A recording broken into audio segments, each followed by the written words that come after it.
Hi, Glenys. Hey, Aaron. What do you want to talk about today? How much I hate diets. Yeah, diets suck. So what do you do instead of a diet? Intuitive eating. Health at every size.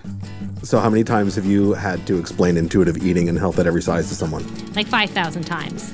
But that was just to my doctor. Okay, so how many times have you explained it to someone and then they said, but diets are the only thing I know? That's like every time. Can we pursue health without thinking about weight? Yes, we can pursue health without thinking about weight. That's pretty revolutionary, what you just said. But what if you just don't like yourself at the size that you're at? I think we need to understand why, instead of just saying I need to change. So, what's the deal with body positivity? Oh man, that's a long answer. I'm Aaron Flores. And I'm Glenys Oyston. And we are Dietitians Unplugged.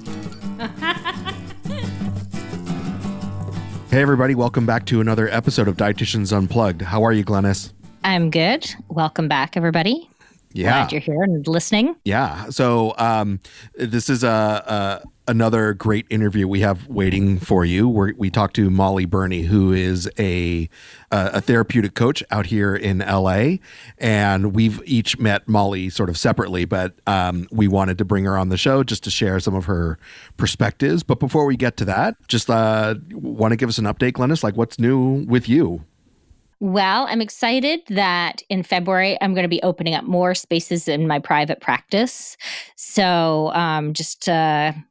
it's kind of getting full and realized I needed to make some changes. So recently leaving my job, announced that I was going to be leaving my job, my part-time job. And yeah, I'm just going to have more space in my private practice for people. So I'm very excited for that. Because I'm tired and I want to see more people. And so I'm really excited. Yeah, how about you? No, that's great. I mean, I know you've been working so hard to really grow your practice. So it's amazing. We've, the part-time job, can we say it was at the place? Can we say the place?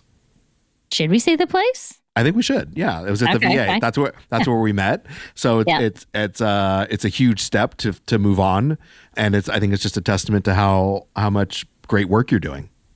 Yes, thank you. And I want to give a shout out to my boss, who's the best. I told her, she had such a wonderful response. So, and I know she listens. So I just want to say thank you for being an amazing boss. And I'm mixed feelings to leave, but you know, I'm this has been a lifelong dream to the full-time private practice, and super excited. So was her reaction, thank goodness? She's like, oh, finally. We've just been waiting for you to leave. No, it was like the complete opposite. It was wonderful and caring and supportive. And that has been why that job's been so great. And so it's hard to leave, but it's also, time to move on. And that can be a really hard thing to decide. And, it's interesting, kind of ties into our guest today because Mollie does coaching. And I think that's one of those things where it's like, I really probably could have used help with decision-making on that. Yeah. Because I kind of waffled for a long time, I think. And, but, then inspiration hits. But I think a coach is sort of somebody that helps with that kind of thing where it's like, I need to bounce some stuff off the wall with you, So, what about you? I know you've been busy. Yeah, I mean, I just got back from Atlanta and did a talk there. And October I went to so many different places. I went to like Boise. I went to Sacramento. I went to Seattle. And so definitely a lot of traveling and a lot of speaking. And I love doing these talks. It's so many like interesting folks come up and ask great questions, and you can see the learning, that people are doing with this topic. So I really do enjoy, getting out there and being able to talk to folks about this and share these presentations about weight inclusivity and about health at every size and just collaborating with people. I think it's a way to really, for me to like build this community, and it's quite helpful. And yeah, just continuing to see clients and run our support group for eating disorder providers has been super helpful, because there's just a lot of BS that shows up in our eating disorder community, and the providers themselves who actually need support sometimes are really not getting support. So we're, with Rachel Milner, it's really great to be able to provide that service to folks who really need it. And that feels meaningful to me. So yeah, just plugging along and things are going really well. I've heard great things about your group. I know some people in it, and I referred some people to it. So it's a much needed thing, for providers who do this work. And I must say, when I read your Facebook feed, I get jet lag just looking at it. So yeah, I'm always like, oh my God, where is he now? This is exhausting. I'm so tired just looking at this, because I hate traveling. I definitely feel like I've learned some skills, like on traveling and traveling while fat, and traveling while, not really enjoying flying, and how to make the process sort of as manageable as possible. And I will say, because of just my privilege from a financial perspective, I can do some things to make things much easier on myself that I know most people can't do. But I don't know if I could do it without those things.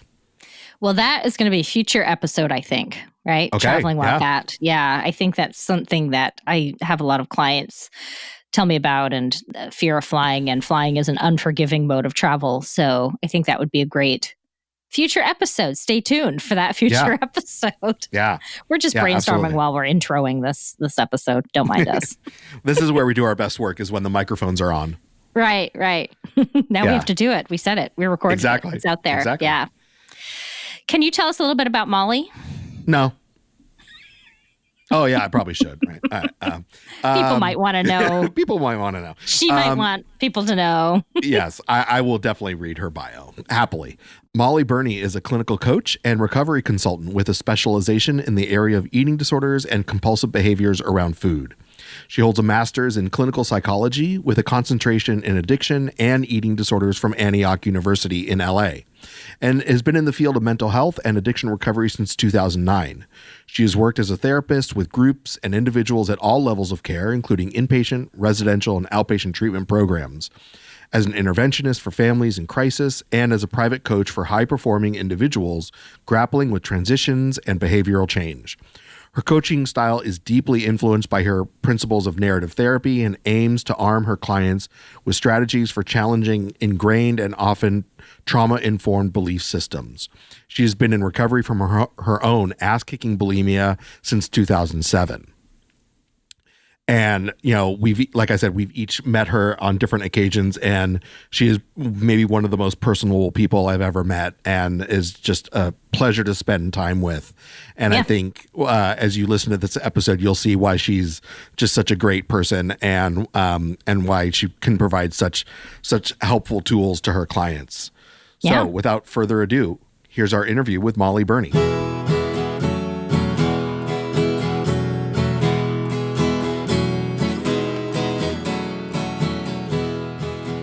Mollie Birney, thank you so much for coming on the podcast today. Absolutely. My pleasure. Thank you for having me. Yeah, we're really excited to chat with you. And, Mollie and I have met a couple times. Full disclosure, if you want to have the best conversation over a cup of coffee, Mollie is your person. Really just really amazing conversations. So thank you for those. And thanks for coming on the show. But give us a little idea for our listeners, just how you came to this work, how you sort of embraced sort of doing what you do, and, health at every size, and any other sort of paradigm that you sort of use in your work. Just give us a little backstory about how you got here. Sure.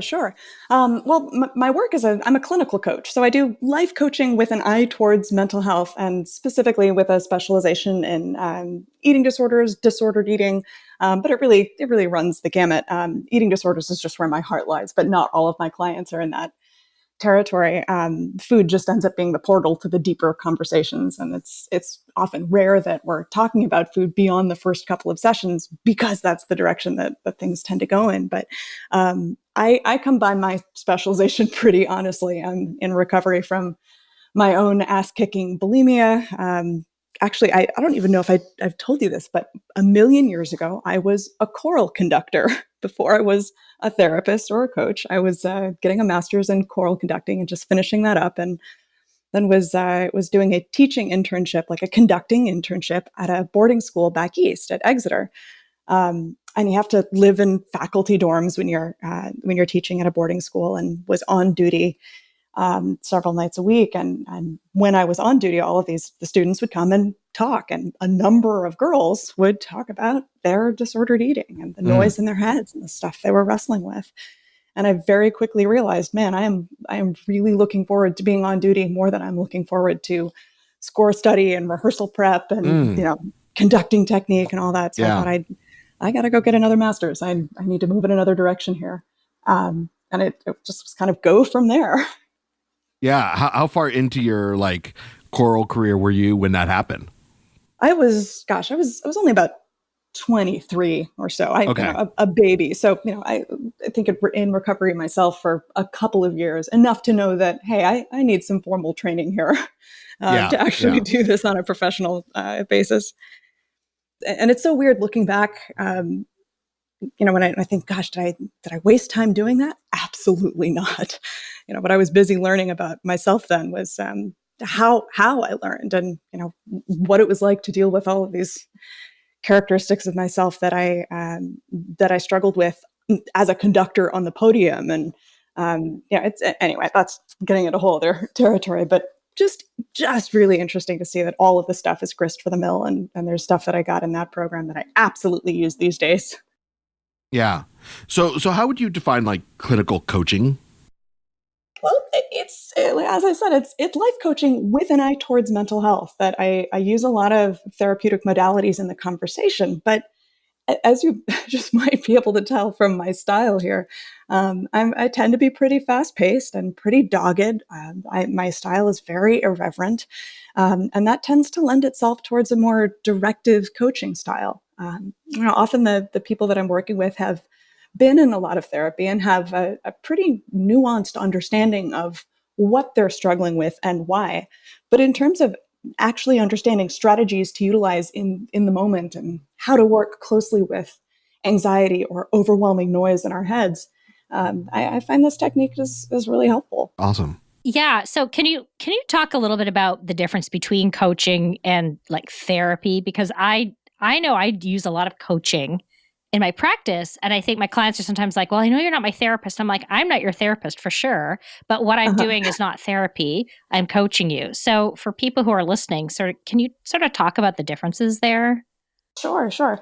Well, a therapist is drawing on their body of knowledge, really. And I was a therapist for years prior to transitioning to coaching. So I got the degree and I got the knowledge, and I appreciated all that. And I certainly enjoyed working in a kind of psychodynamic framework and utilizing CBT and DBT. But, the difference is that a coach is really drawing from their body of experience instead. So they're sharing historical challenges of their own, or I rather am sharing historical challenges of my own. I'm relating to specific elements with my clients. I end up referencing, this is so silly, but things I call the Mollie parables, when I'm saying, there's one time when and then I get to go on a tangent about that, and come back around to, and here's how I worked with this. When you're assessing for what you want in a coach, you want someone who's had enough successes and failures and attempts and like really swung hard and left blood on the field. Someone who's really been in the game themselves, and that's the paradigm that I like to coach from. So it's really bringing a whole lot more personal experience. And, I can also say things in a different way to my clients that tends to be more direct, irreverent, playful. Not to say that therapists can't. I know some phenomenal therapists who really walk that line pretty gracefully. But I like to have a longer leash, so to speak. Right. Yeah. And it seems like when I think of coaching, I'm like, well, no matter what sort of came before this, we can sort of work with what is now and just strategies to get you through what is happening now. Absolutely. And to change Absolutely. without me having to know I can know that you have trauma, but I don't need to know what the trauma is necessarily, Sure. just because it might not be useful for that person to reprocess with me anyway. So, Of course, yeah, right. and that's where it's like nice to draw on therapeutic training to be able to figure out, what am I looking at here? What kind of trauma am I assessing? How close can I go to that in that moment? Is this appropriate, or that sort of thing? Right. Yeah. So, okay. Well, that is, I think, really useful for all of us to know the sort of differences and similarities between those things. Yeah, absolutely. Yeah. Absolutely. And I think it's also a misconception in the field. Coaches historically have, especially in eating disorder treatment, have kind of gotten a bad rap because anyone can claim that they're a coach. If they decide you have something to say, you can put out a shingle and decide that you're going to coach people. Right. So I think it's really important when coaches come with not only their own academic background, but their own personal experience of recovery in a really intimate and intelligent way. Yeah. And I think it's useful for dietitians to know because I think a lot of dietitians, especially when I got into this work, was sort of like, my clients are really telling me a lot of stuff, where's the line for me? Right. Of Right, I know I'm right, not a right. therapist. So, but I think we can hear things that people want to talk about and also know that, sometimes we're listening, but we're not solving for one. Absolutely. Well, I actually think some of the dietitians I've worked with are actually very qualified to be a coach in some ways. That the amount of information and certainly their own personal experience is totally relevant. And you guys have obviously had enough training and experience in the field to know how to present these things thoughtfully, gracefully. I think there's always room for more personal relationship in the recovery process when it's appropriate.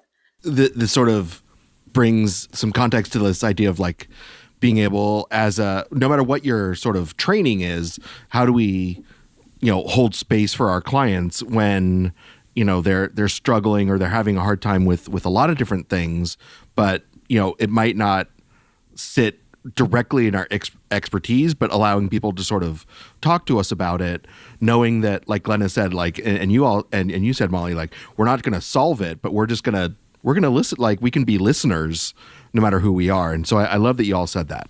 Yeah, listening is a human skill.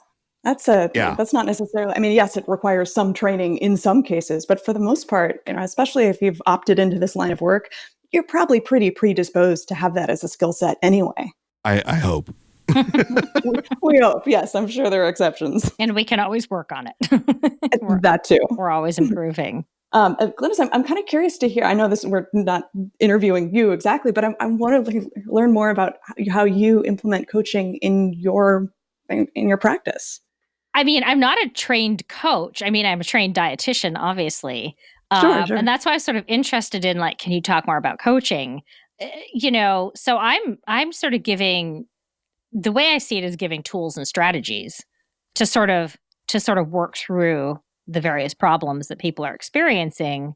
Like you said, I am drawing on a kind of a lifetime of experience with dieting and restriction, and then feeling like out of control around food. And so I bring all of that experience into it. And I laughed kind of inwardly when you said the Mollie parables, because I feel like I sometimes do that. And I worry a little bit. I'm like, I don't want to take too much time away to talk about me in this session, but my experience was useful in this because it's very similar to what everybody I'm working with has gone through. So I say, this is how I felt. And often people are like, oh yeah, and that's how I feel. And so there's like a kinship there, right? We've both been through this thing. And that's not going to be true for, I haven't had a lot of experiences that many of my eating disorder clients have had, but some of the experiences I have are sort of similar on an emotional level, and then sort of saying, and this is sort of how I approach it. And do you think that's something that you would find useful? Right. I think so often in those cases, what they need to hear is someone who was as terrified as they were. That really that degree of fear is like a very specific GPS point with a very distinct landscape, and they think they are the only humans that have ever stood there. And so to go, no, not only have I stood there, but I can tell you what the color of the trees look like. I can tell you what the fucking sky looks like. And I can tell you how I walked out. that tends to be a little bit more liberating, a little more normalizing too. I think the other piece is that they want to hear that you've taken risks and been terrified in the process. One of the big changes when I moved into from coaching with a company into private practice was realizing that I was telling my clients to take risks and there I was not moving into private practice and taking my own. And at some point, I had to put my money where my mouth was and say, okay, here I am preaching courage. Where the fuck is mine? And I had to step up and do it. It became an integrity issue. And now that's a piece that I get to coach with. But I really think it's that kind of identification with what that unique emotional template is like that humanizes this. And I would say too, the other thing I do, I don't know how coachy this is, but I think it is probably, is I work very much with like, hey, what do you want to try this week? Oh, yeah, absolutely. And I've talked to other dietitians, and one dietitian said, yeah, often I don't give them anything to do. And I was like, oh, I can't work like that, because that's not how I work. So I probably see people who are most like me in that they need some sort of very concrete steps to take to move forward. And that's how I am. I'm like, when I read intuitive eating, I'm like, I get it, but I need concrete steps to take. And so I really would have benefited from someone like me as a dietitian who would have said, do this, try this, this, and this. And it's just practicing, it's just practicing. And so that's very much how I work. So, and Aaron, I don't know if that's sort of similar to how you work, or if you have a different way of sort of working with people. So what I find a lot is working with the clients that I have is that most of the time I'm not setting like hugely like specific goals. Like we have some sort of general things to work on between each session.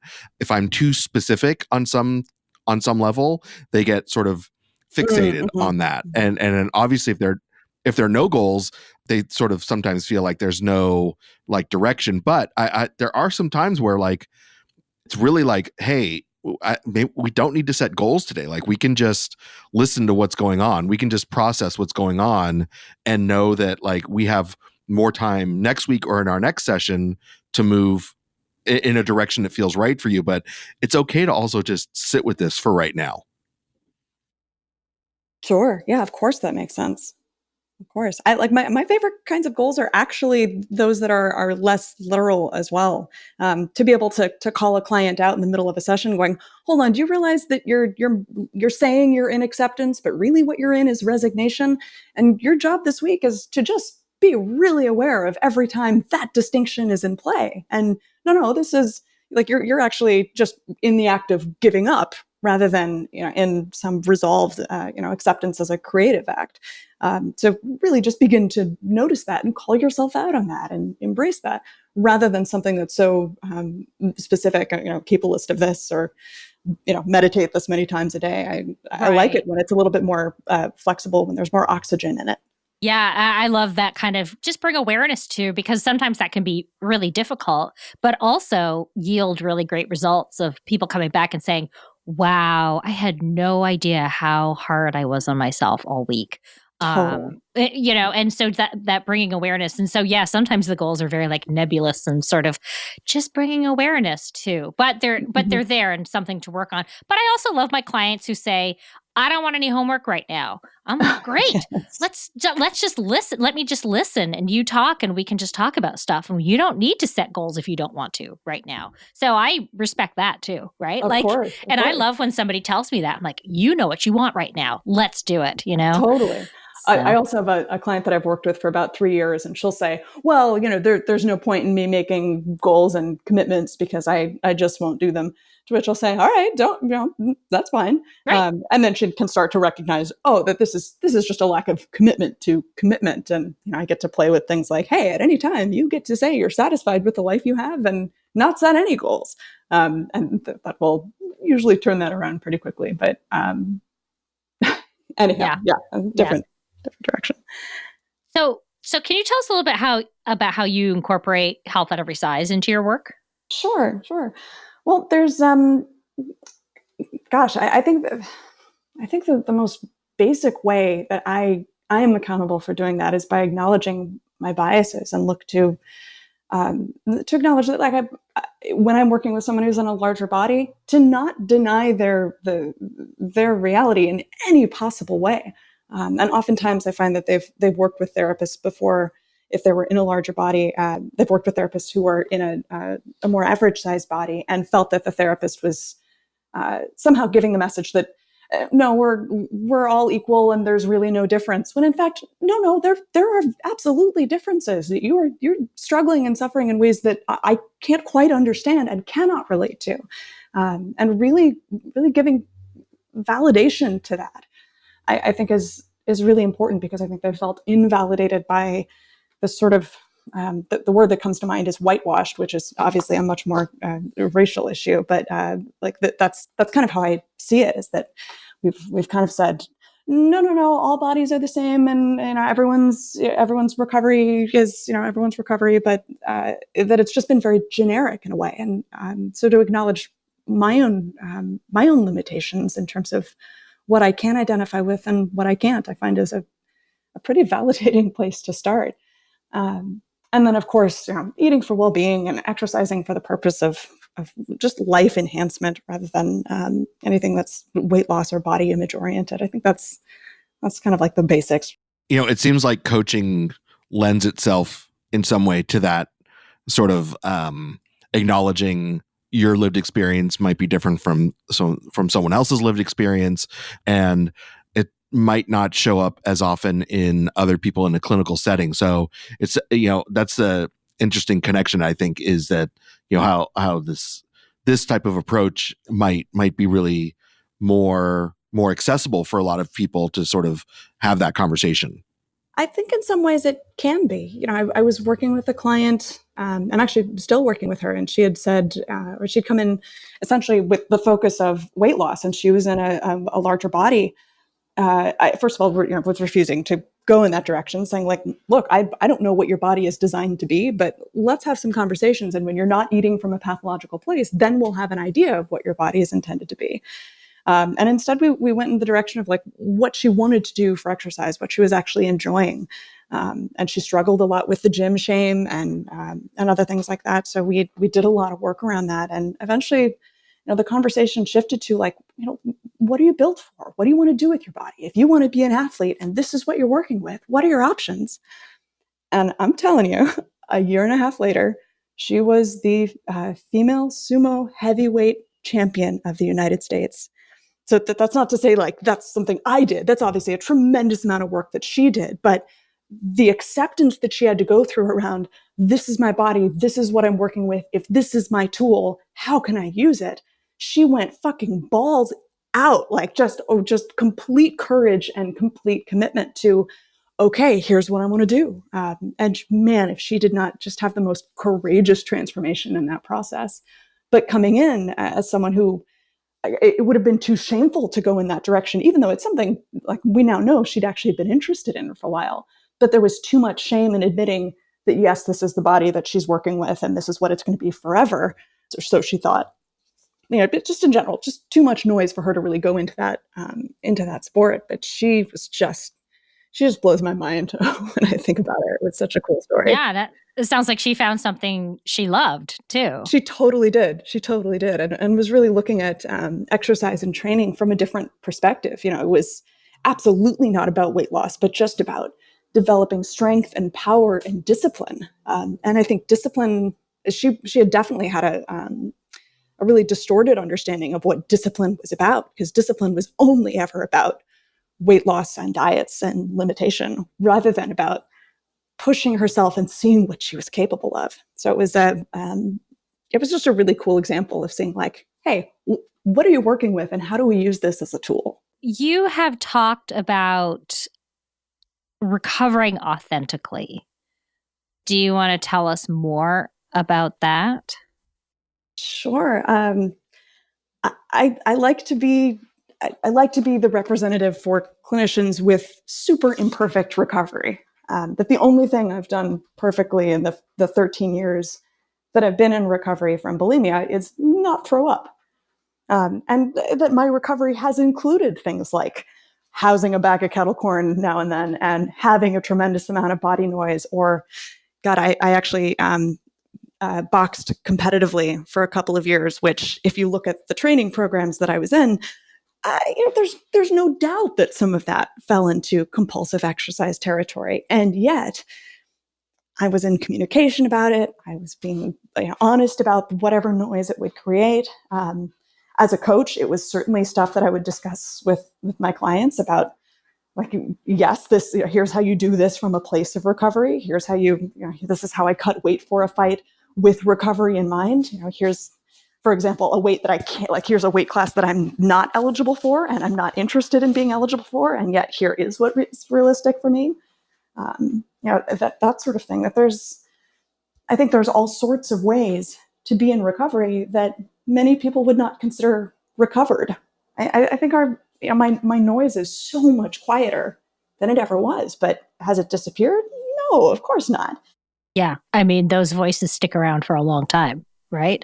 Totally. And I think like so much of my recovery has been like, let me stop being surprised that I have that voice, and rather than trying to divorce from it, how about I build a relationship with it?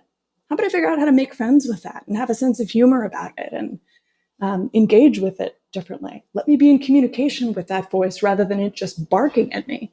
And it's changed pretty profoundly over the years. But I definitely like to acknowledge to my clients, like, is it there? Totally. Right. Totally. And it might always be, and it's sort of navigating that. Totally. And I have to figure out like really how to make friends with that so I'm not miserable and shocked that it's there. Otherwise it'd be like, as my mentor says, waking up every morning and being shocked that you have a right hand. Well, at some point that's on me that I'm shocked that I have that voice. Right. And it's it's my responsibility to figure out, how do I build a relationship with this? Yeah. And I'm thinking of clients who feel shame around not recovering perfectly and not recovering like to a point where they're like a person who never had an eating disorder. And it's like, well, you might never be that person. Right. Many of the clients that I work with, was telling Erin this before, that are clinicians in recovery who have felt that they need to claim the word recovered versus in recovery. And that's been actually a source of shame for them, because the noise is still there and some of the instincts or compulsions do kind of linger. And yet they have to claim that they're recovered and they're working with clients and demonstrating what recovered living looks like. But that's kind of incongruent with their experience. So, man, if in early recovery I was expecting to have no noise in order to consider myself in a healing, recovering process, boy, that would be a real setup for me. Yeah, absolutely. And as a recovered dieter, it's like there's still noise, for me, Yeah, even. I think there totally can This be. was not an eating disorder. It was just, but I always say, 40 years essentially of conditioning is not going to go away in a few years, and it might never go away. So, well, especially when it's so reinforced by everything in our public eye here. Yeah, absolutely. Yeah. There's this other part too, where like we don't even really have definitions for those words at all, like recovery, recovered, whatever. I mean, there's no like clinical sort of definition of those things, and so we use them. I don't know. I think we think that there's some standard, but really it is so individualized about what that is going to look like for each of us, and so I sort of wish we almost had a different word on some level. And I don't know what that word is, but it seems like there's so much, like you just sort of said, Molly, there's so much like shame if you're not like recovered or in recovery. Like, I don't know, there's hopefully different words down the road that we can use to sort of look at how we're doing this. I like that idea of reclaiming the language around it. And we should at some point riff on what that might sound like.